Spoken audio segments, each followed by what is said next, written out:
made historic progress. Her focus on creating opportunities for the nation as a whole, and for African Americans in particular, resonated with me. I've seen her stand up and work to demystify how to do business with the government. This work creates a government that is not just for some, but for all. Her integrity and unwavering commitment, her approach and ability to view through an equitable lens, and her absolute effectiveness are things I greatly admire. As a nation, we're all benefiting from this, whether we know it or not.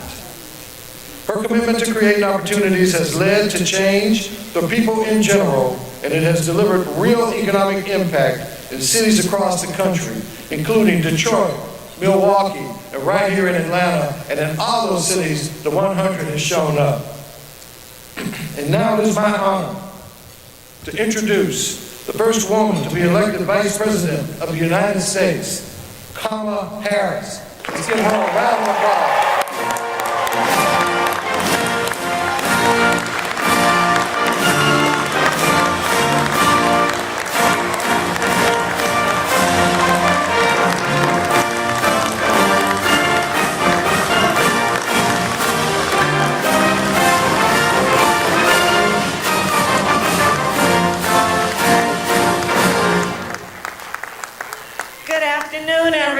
Good afternoon.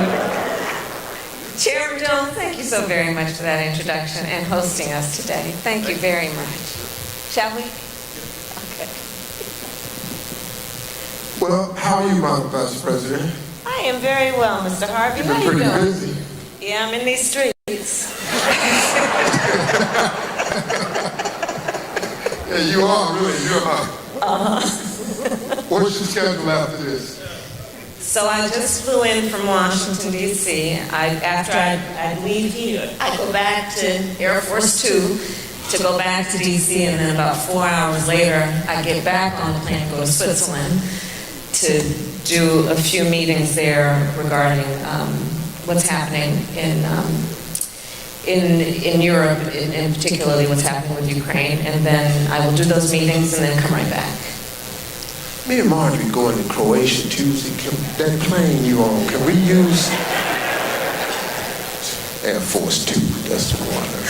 That's nice. Hey, listen, let's get started, because this is important information. You and I have talked about this many times before on my show, and it's a lot of things you've been doing. This past fall, you had a Fight for Our Freedoms college tour. Yeah. And you talked to over 15,000 college students to expand upon all of the urgent issues that concerned us as a people. And you've been traveling across the country doing a lot of other things. And just recently, after addressing the epidemic of gun violence and women's rights, reproductive rights, and all of this that seem to be have taken away, you've launched an economic opportunity tour. So tell us a little bit about this tour and why you launched it. So I'll start by talking about where we are right now. So this hotel, many may know, was referred to as the Hotel of Hope. This was the only hotel that allowed Dr. King to speak. And it was here in this very ballroom that Dr. King gave one of his last speeches. I think it was the last one in his Poor People's Campaign, talking about, of course, what he was on the verge of doing, which was to merge the civil rights movement which is, of course, a movement about justice, with the movement around economic justice. And it was shortly after he was here that he was assassinated. And so the symmetry of being here as the first Black Vice President of the United States to talk about the important economic opportunity for the community, something that I feel very strongly about. And so I'm doing this tour. Thank you.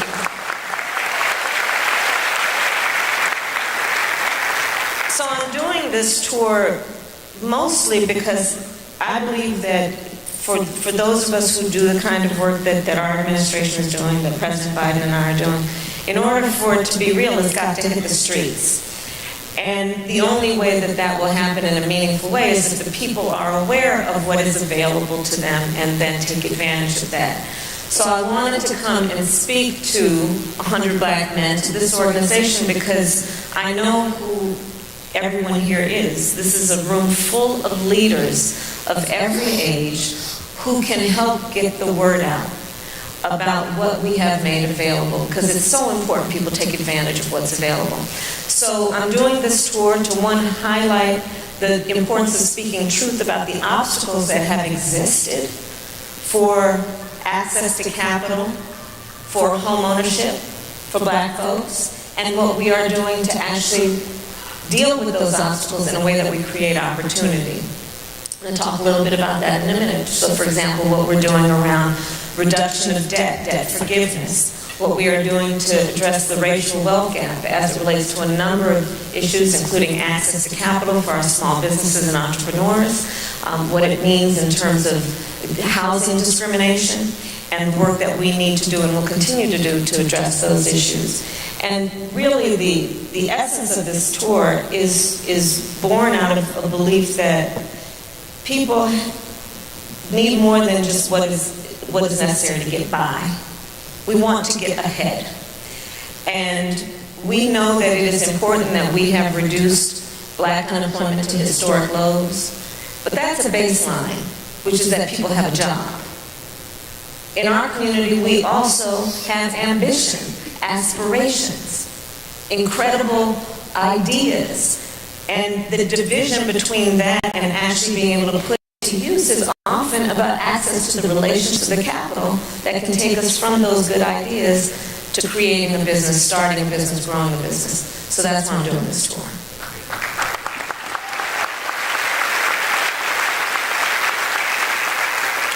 Well, let's talk about this capital for entrepreneurs and small businesses, because that's been a really important part of your mandate here as Vice President. But little do a lot of people know, you were doing this long before you even got to the White House. You have been a huge proponent about entrepreneurship dollars and stuff that's available now, and a lot of people are not aware. There's a lot of, like you said, really brilliant people in this audience here who are entrepreneurs. The minds in this room is really startling, man. There's some really sharp people here, right? And if they only knew what was available for them. Tell us more about this work for small business and entrepreneurs. So like you said, Steve, when I was in the United States Senate, I actually was responsible with a group of other senators for getting $12 billion more into our community banks. So the importance of community banks is they are, as they are called, they're in the community, led by members of the community. They are people who understand the capacity of the community, the needs of the community, the culture of the community. They are folks who, unlike the big banks, will see the dream that an individual has for what is possible. And instead of rejecting that dream because maybe it's something they've not heard before, they will listen to it and then give folks advice, including financial literacy advice, helping people know how to run a payroll, how to deal with inventory, in a way that they can start a business and sustain that business and grow that business. So the money that we are putting in community banks is intentional in that it is there that we believe there is going to be the greatest opportunity for folks in the community to actually do the work that is about entrepreneurship. Since I've been Vice President, I also created what's called the Economic Opportunity Council, and I got the big banks and big tech companies to invest private equity into community banks. And we're on track to getting $3 billion more into community banks because of that partnership.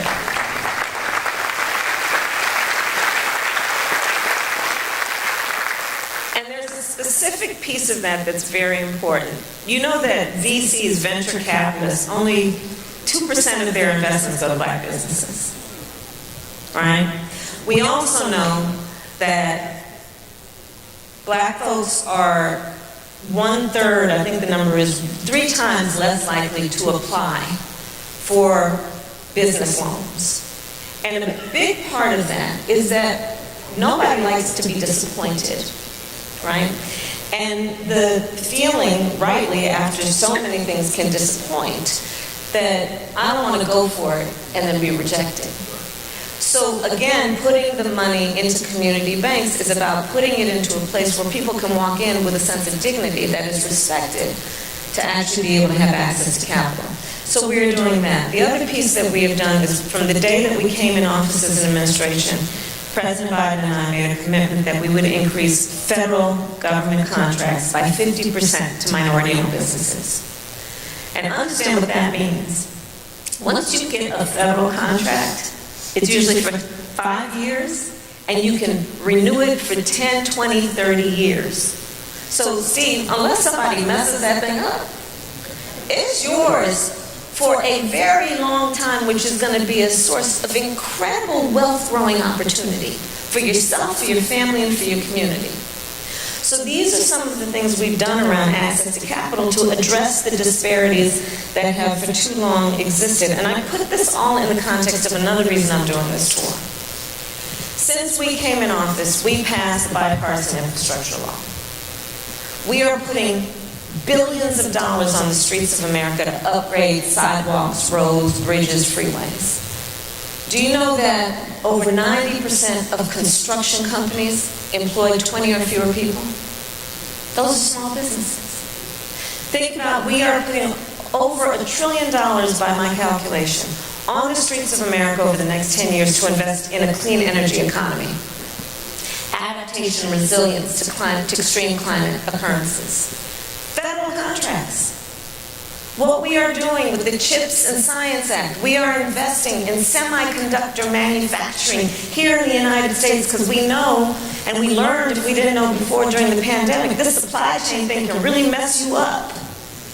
And we need domestic production and manufacturing of some of these essential needs. So in the last 3 years, our accomplishments around growing the economy of America in a broad-based economic policy means putting trillions of federal dollars into the economy, which will require for it to be meaningful, folks to take up those contracts to do the work that is about building up our nation. So that's part of why I'm here, is to ask everyone here, help me get out the word of what we are doing, and that the Small Business Administration, as an example, and we have representatives here, we have the Deputy Secretary of Commerce here, the Deputy Secretary of Treasury here, help get the word out about what is available, because too often, like I said, Black folks are 3 times less likely to apply for these things. But we got to let people know that it's there so that they will apply and take advantage of what we are doing, including we have finally gotten rid of the prohibition on people with a criminal record being able to apply for SBA loans. We just got rid of that. So now, for those who are formally incarcerated or who have a conviction for a crime, that will no longer prohibit people from being eligible for small business loans. Help me get the word out. That's why I'm here. Well, that's good, because you might as well be able to get a small business loan, because you can be president too with a criminal record. So that's a nice exchange. Ain't that about it? Yeah. You know, look, I've been reading this paper because I got to stay I got a headache trying to stay on course. So just let me go off this paper for a minute. Before y'all start calling my radio show and DMing me, talking about why you ain't asked no hard-hitting questions, that ain't what this is. I'm throwing a lob. This is the alley-oop for a dunk, because this administration needs to get the word out of what they're actually doing and what they're actually accomplishing, so we can stop all this foolishness about what you're doing for black people. Can't nobody come out with no agenda and call it this for black people and expect to get in the White House. You got to play the game different. Y'all know what this is. So now this next question is another lob for 100 dunk. Because they done a lot, man. But we see, I'm on this radio show, I'm hearing all these people talking about, I'm not voting if they're not doing nothing for us. Listen to me. If you do not vote, the analytics will show. They know how many women vote, they know the age you are when you vote. If we don't vote, How we gonna ask for something next time? If you ain't got no voting power, you talking about reparations. Ain't nobody finna give you no reparations and you don't vote. Oh, why you think they finna give us some money? No, how, man, I hope they do. They owe us. I'll go down there.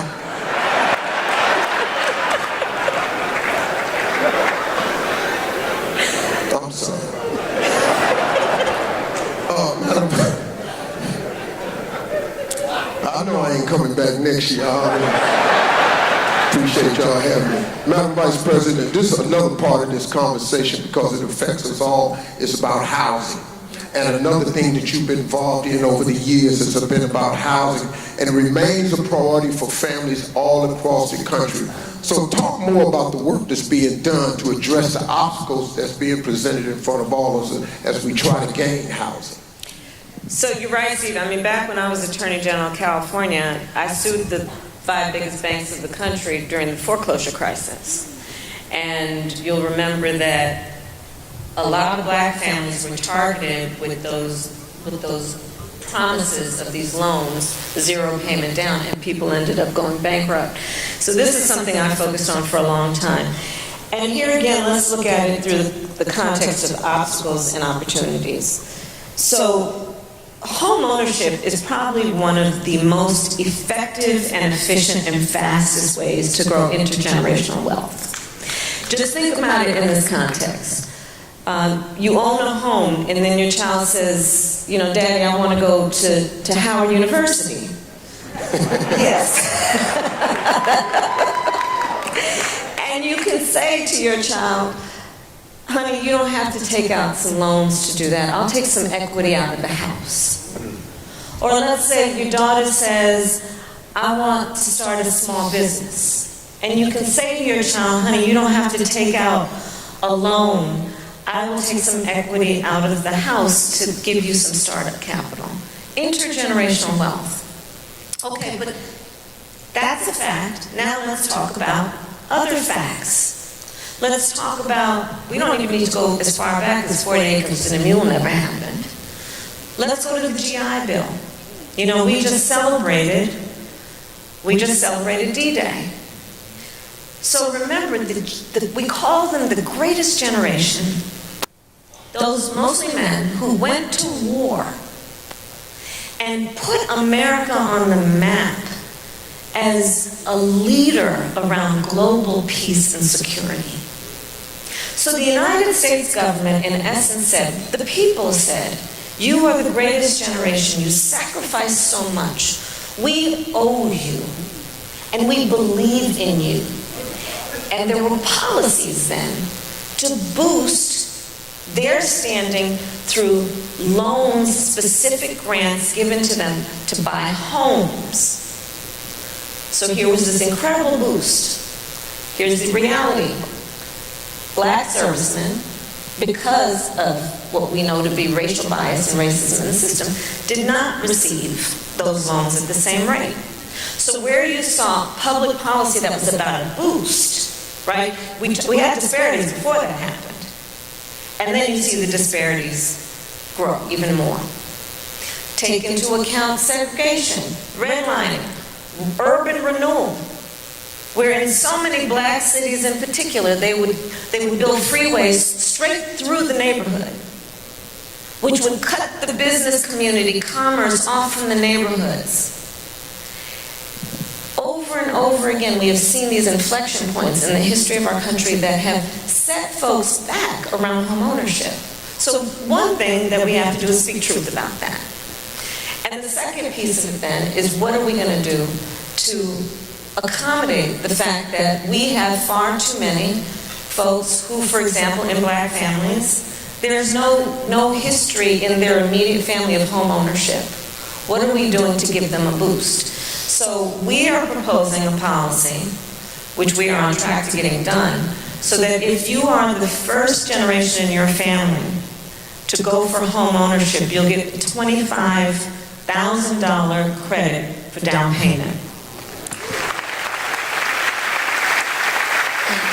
And if you are first in your family generationally, first-time home ownership, qualify for $400 a month in credits to go toward paying your mortgage. So these are some of the issues that we are seeking to address. There's another issue. Home appraisals. Again, it's about speaking truth, right? So, and I have to give great credit to the former Secretary of HUD, Marcia Fudge, who we worked on this for a while, and so this is where it is. Home appraisals. How many people here have heard the story about a black family wants to sell their home or take out a second mortgage, needs to get the home appraised for its value? And they call in the appraiser. The appraiser comes in and appraises it for a certain number.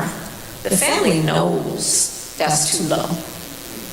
So then they get in touch with some friends of the family who are white and say, why don't y'all come over with your family pictures? We'll take ours down. You invite an appraiser over. The house appraises for higher. Racial bias in home appraisals is a real issue. Again, contributing to what we would see then in terms of disparities around the ability to accumulate and grow wealth. So what we have done is we are now requiring that home appraisers receive racial bias training to address, again, what are these seemingly small issues, but are very big issues when you talk about the overall ability of folks to catch up and to build the kind of wealth that we know is an entitlement, is a right of every hardworking person. So that's part of what we're doing on home ownership.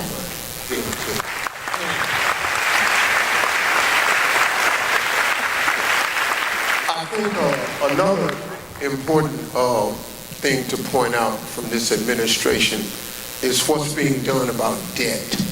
Because debt, look, I got 7 kids and all of them went to college. And they were fortunate enough where they didn't have to deal with that, right? But the average person is smothered with this debt. That's right. They struggling out here with this debt, these medical bills and all like this. Talk to us about what you all's plan has been, what the administration has done and wants to do pertaining to debt. So I'll start with the student loan debt. We have now, and anybody who has received student loan debt forgiveness, please testify. Everywhere. We have forgiven over $160 billion of student loan debt for over 5 million Americans. And I have to emphasize, that was not without a whole lot of people that did not want that to happen. We had to fight to push it through. The courts ruled against us on a part of it, and so we found another way of doing it. But here's the thing about student loan debt, especially what we know for our community. You look at, for example, HBCUs, the vast majority of HBCU students are Pell Grant recipients. Folks have to take out these student loans. And what we have found, especially when I meet many places, many times, people who are public servants, our teachers, our nurses, firefighters, God knows we don't pay them enough as it is.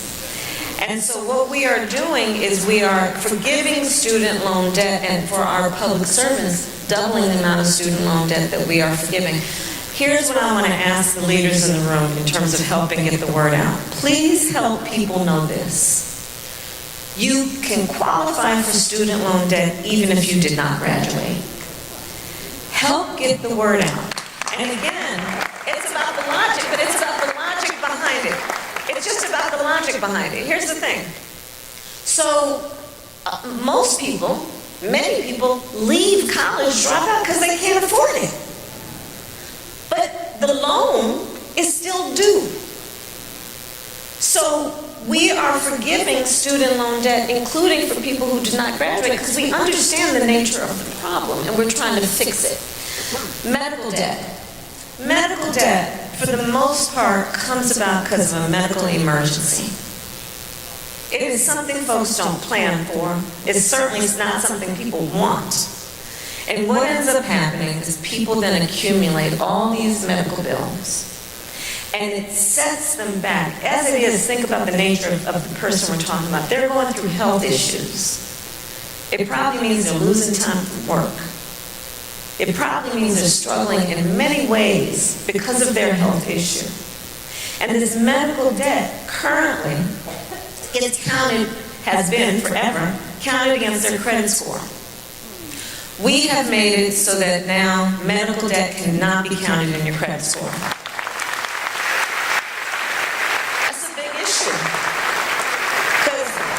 Folks know, you know your credit score like you know your weight. You know that number. People can, I'm sure if you say, neighbor, what's your credit score? They probably know, right? And so what we are doing is again, addressing the realities of what holds people back and weighs them down. Right? When we talk about the need for people to have access to economic opportunity, we have to take into account what holds people back. Because we don't lack for hard work, work ethic, good ideas, ambition, aspiration, but there are obstacles built into the system that have to be addressed to give people the opportunity. And it's not about a handout. It's about saying, give people the opportunity to compete. Give hardworking people the opportunity to get ahead and not just get by. That's what this is about. Medical debt relief. Yeah. Emergency medical debt relief. Real medical, not liposuction and BBLs. You got that, just you on your own with that. Don't go down there and fill out the paper and think they're going to pay for that. It's probably not going to happen. I got look, I can only be me. I apologize. I'm going to give myself a round of applause because I've never sat on the stage this long with a microphone and done this little bit of talking right here. But it's actually been informative to me. I got to tell you, normally I would have interrupted you by now because I would have been bored out of my mind. No, I'm very impressed with your You like this? I'm very impressed. I look like Gayle King, I'm very don't I? impressed. All I got to do is say something controversial, and I'm Gayle King. Listen, I'm glad you asked me to do this, because we've talked many times. And I'm so glad you made the time to do it, Steve. Thank you. I was telling the audience I came from my ranch, and you're very aware of this. Yeah. You're going to help me now because you introduced me, one of your key people back there. Yeah. I'm in the life-saving business. I'm 40 miles up the road from Camp Grace, who's in the soul-saving business. They require that you come down there and you get saved and you get filled with the Holy Ghost. And I told that dude that I'm in the life-saving business. I'm trying to get to heaven myself. I ain't a shoe-in right now. When I get to the gate, I'm going to have a conversation, I'm pretty sure, about some stuff I said and did. I still gamble a little bit. But I only go to Vegas as a Christian because sometimes I try to win my ties,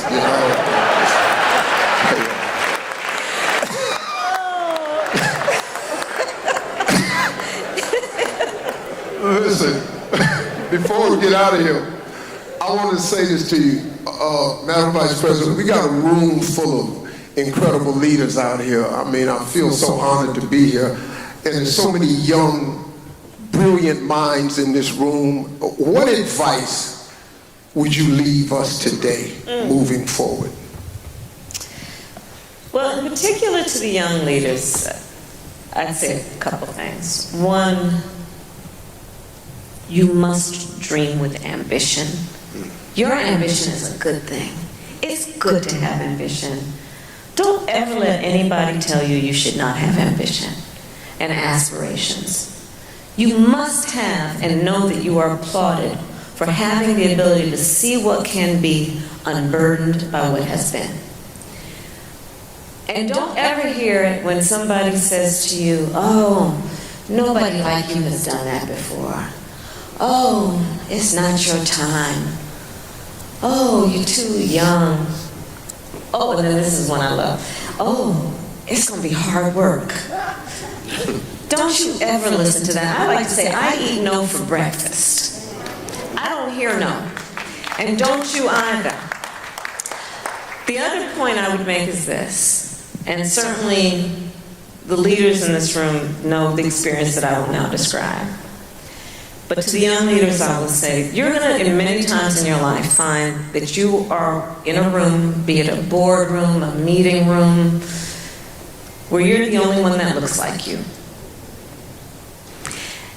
And I want you to hold in your heart and in your mind the image of what you see right now and in this room, to know that when you are in those rooms, we are all in that room with you, expecting you will walk in that room with your chin up, your shoulders back, carrying the voice that we expect you to use in that room.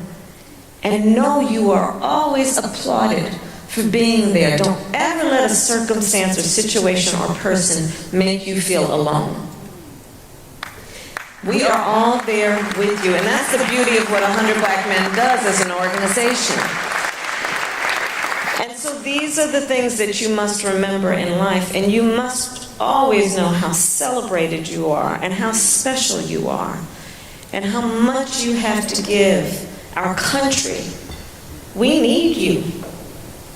To the young leaders, I started, Steve, as you said, a college tour last fall. I'm going to tell you, I love Gen Z. I really do. Think now, I'm going to say to the older adults, you know that if someone is 18 today, this is humbling. You know what year they were born? 2006. Deal with that. But think about Gen Z and our younger leaders. They've only known the climate crisis. They have actually coined a term, climate anxiety, to describe their concern about having children one day or owning a home for fear of what extreme weather might do to wipe it out. They witnessed the killing of George Floyd. They went through a pandemic and lost significant pieces of their education and socialization process.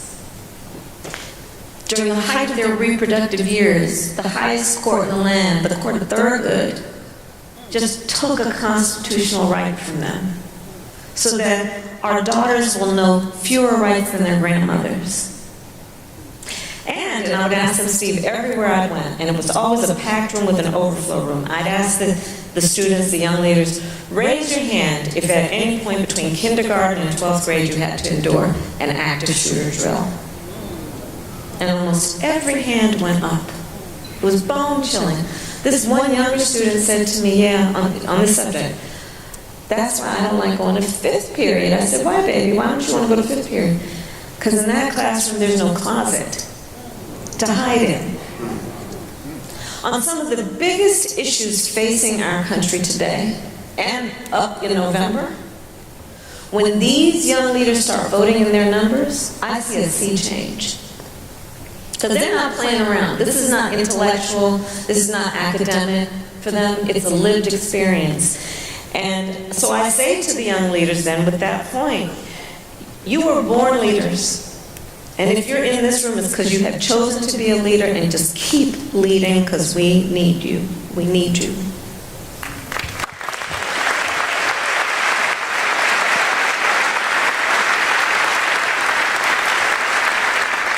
Well, we've come to the end. This clock is at 0. I did what I said I was going to do. Your Secret Service, all of them got guns, and they had me in the room by themselves, and they said when that clock hits 0, you must be through, so y'all can put them safeties back on your pistols, because I've completed my task. Listen, I've been in rooms like this before. The vibe in here is incredible. I'm proud to be one of you. I love black people. I'm proud when I see black people. I'm about the uplift and edification of black people. This administration has done so many things that could affect our community. They just can't label it black. So please quit tripping. When we get up to November, we got to get to these polls. Because this other group talking about make America great again, I don't know when it was supposed to be great for us, but when you start taking black history out of schools and you start getting rid of diversity inclusion, I got a real feeling of what they think America would look great again. We have got to get to the polls and this is the ticket we need to punch it for. It's the Harris-Biden ticket, and I think that's what we need to do. Thank y'all for having me. Ladies and gentlemen, Madam Vice President Kamala Harris. Yeah.